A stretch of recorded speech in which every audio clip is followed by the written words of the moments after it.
stands for compassion, kindness, liberty, and justice for all. We're all human, and today I'm asking for one human act of compassion to please let my dad come home. Quick question. Did you think that the American flag stood for compassion and kindness when you voted for who you voted for? I voted for Trump, and I'm sorry. I'm uneducated. I grew up in public school system. I believed anything a teacher and a principal told me, and I didn't question it, and I walked in a straight line, and I didn't use critical thinking skills, okay? I didn't read Project 2025. I have a disabled child. I mean, look at all our stuff is everything we own. Everything we own. I feel miserable. I have pneumonia. I just got released from the hospital last night. I've been in there for 4 days. I was sicker than a dog before I went. I called the ambulance. They wouldn't take me in. I made my in-law take me 2 days later because I felt like I was dying, literally dying, and I had pneumonia caused from all of the freaking trying to clean this stuff up to get out of here fast enough. That made me sick. It made me sick fast. I just sent my girls to go stay somewhere else so I can freaking try to deal with this and not be upset in front of them. They said they're trying to work with me for housing. I haven't even seen anybody about nothing for housing today. Nobody showed up. Nobody. And now there's a trash service going behind all of this. They just took all the RVs and the cars. They took one of our cars. I couldn't find the key this morning when I went to move it. They took that too. It's like we don't have enough taken from us out here. If we had anything, we wouldn't be here. If we had options, we wouldn't be here. Nobody wants to be out here like this. Because of all the rats out here on the levee, my RV got infested with them. They chewed through all my water lines. They chewed through some of my electrical stuff. They chewed through my heater. So I had to move my kids into this little one temporarily so we could try to fix all the damages. And they didn't tag that one, but then they tagged my other one.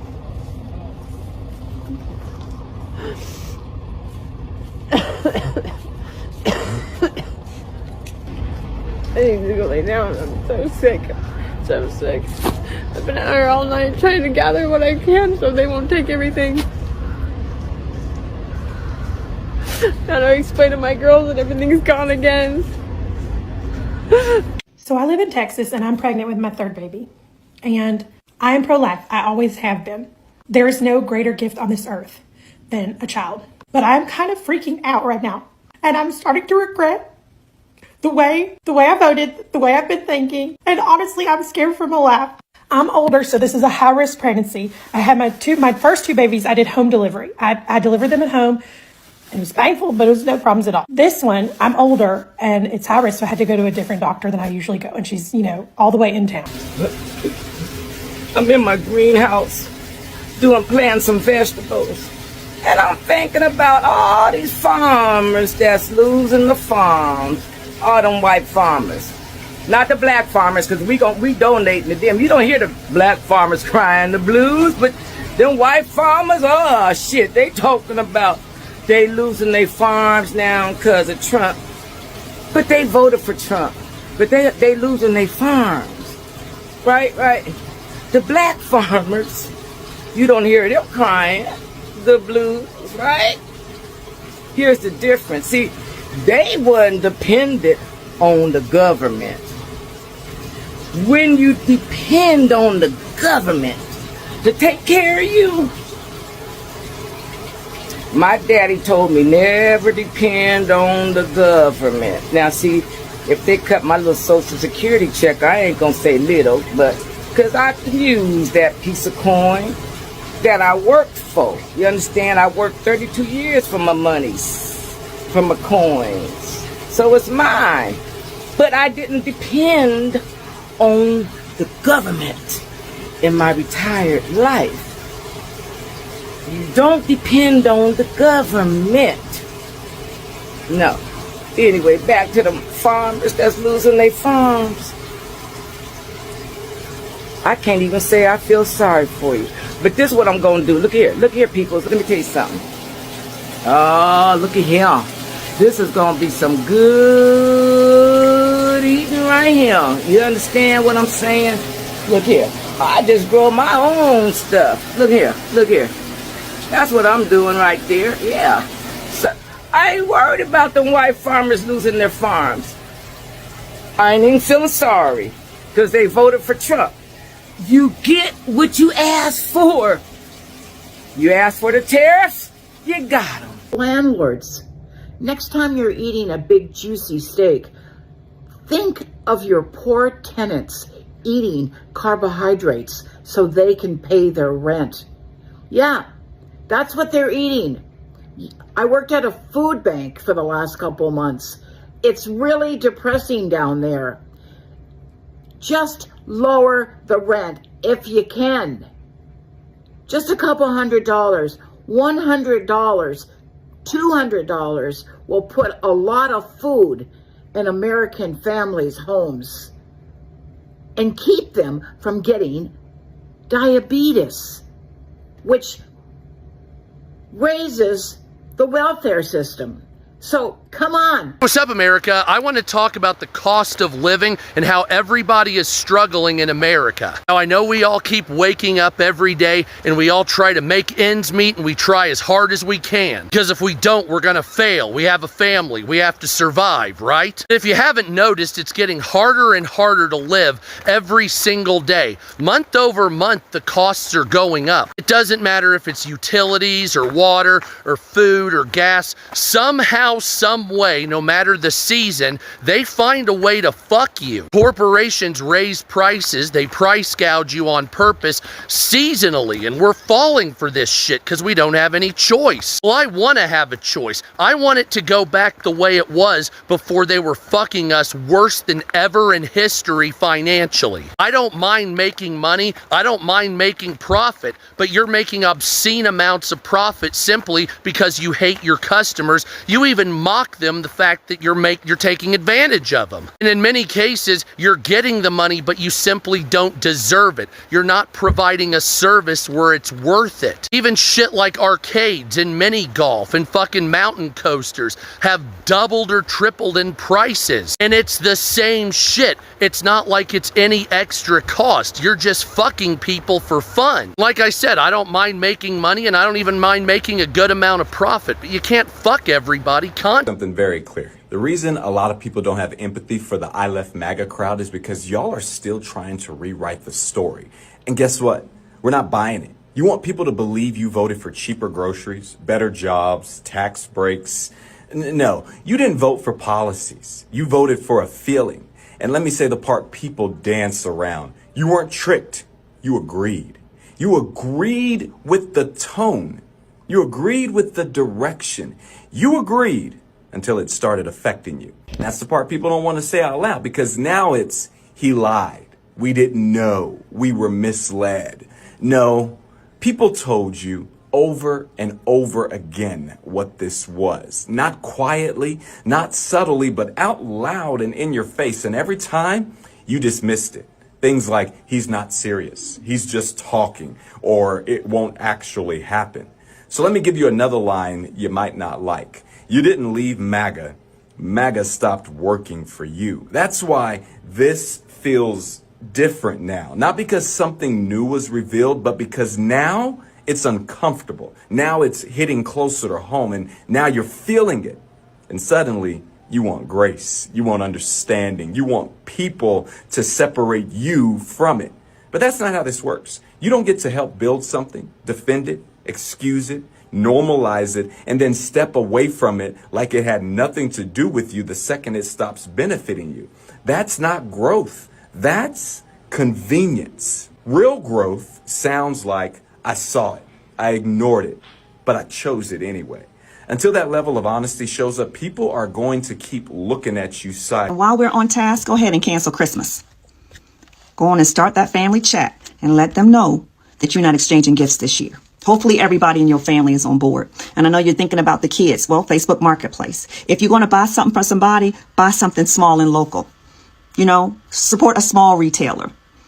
But it's going to be Red Friday for these folks this year. Someone called it that in my chat. It says it's not going to be Black Friday this year. It need to be Red Friday. And I agree 100%. Hashtag Red Friday. But it's a good opportunity to teach your kids that freedom ain't free. And it's a conversation that need to be had because, somebody gonna have to sacrifice and we gonna have to fight for this shit. Your dollar is the only thing that rich people know about you. They literally don't care about you. They just want you to spend your money. So if you haven't heard, we are blacking out the system November 25th to December 2nd. I love this idea and I wish and I hope that everybody gets on it.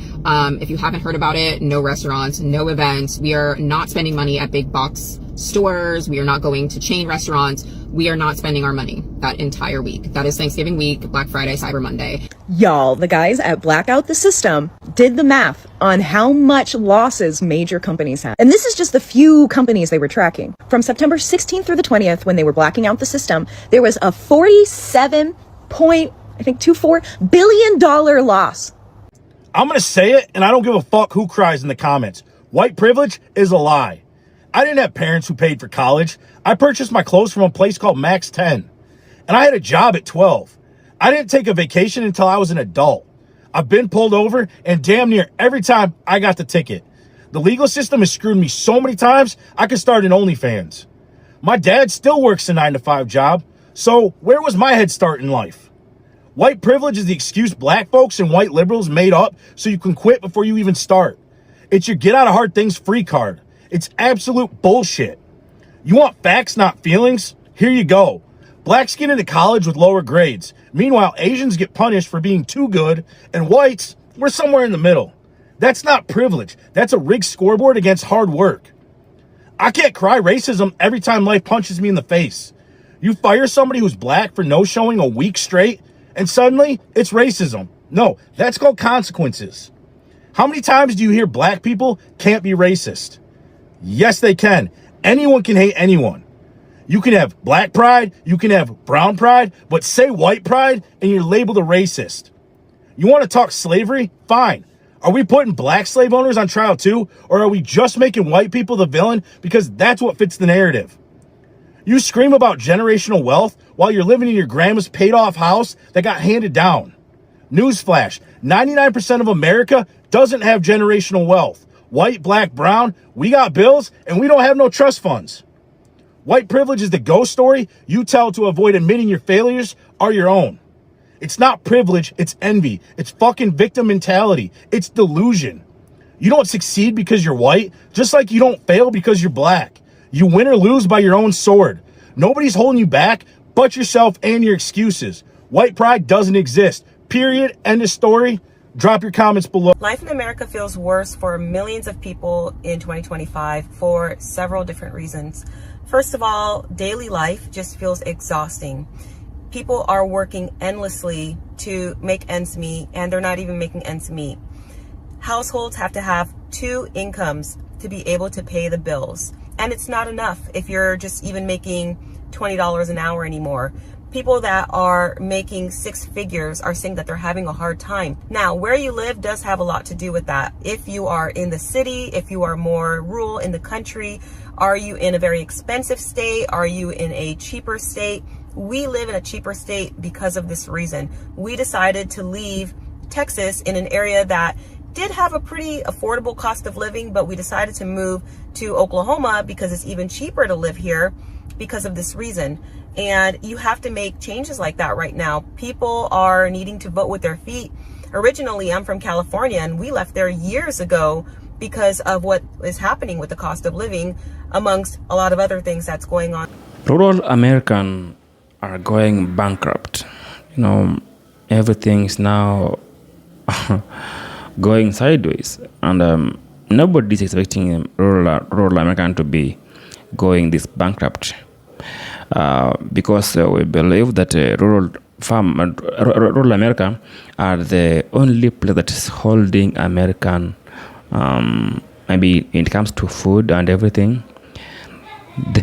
They are the only one who are holding Americans in everything they do. The food they eat comes from the rural areas. Everything they have, groceries and any other thing like milk, all those kind of food they are eating today, they were eating before even today on a very, very affordable prices. they were from rural areas. So seeing rural American crying that they are going bankrupt, they are now becoming broke than before, I am scared. I am scared for the Americans. I am scared for the entire America at large, you know. Since American economy depends on the farmers, sometimes when I see them talking about bankruptcy, I feel like America now is collapsing. And America has been collapsing since way back. And MAGA farmers, rural farmers, are the one who made these things to go this way, are the one who made everything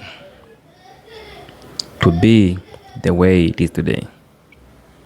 So I wonder, when I see them crying about bankruptcy, while they are the one who went ahead and voted for Trump, who believed in Trump, who wanted deportation, deport all the black people, all the immigrants, while they were the one depending on the immigrants. They are the one who are depending on the immigrants. So when I see them coming out here and talking about how much they trying to ask for the government to help them to fix their issues, to fix their economical issue, I feel like they are playing games. Now they're learning things the hard way. They're learning things the hard way because they can't afford anything, but also their life is miserable. I mean, look at everything today. Everything looks miserable. Everything looks impossible. To them, everything looks impossible right now, because the way they used to live, they see everything going on like that. If everything keeps on going like that, I don't think they'll be able to make it any further. So Americans want somebody who is in power to take care of them. Mostly rural farmers. They're the one who are feeding. They're the one who are feeding America. So when they go bankrupt, when they go broke, and you know how rural areas is, it's hard to maneuver. All right, it's so hard to maneuver in the rural areas. Everything seems impossible, you know. Everything looks like you can't just come from nowhere and be like wherever and this and that, you know. Let's say this one thing for real and for last. Americans need to change. White people want a new leader. They want a change in the government, all sectors. All right, they want somebody who will change, who will make American better place for everybody in America. I don't talk much about the video. Tell me in the comments what do you think about the video, and peace be with you. I'm out.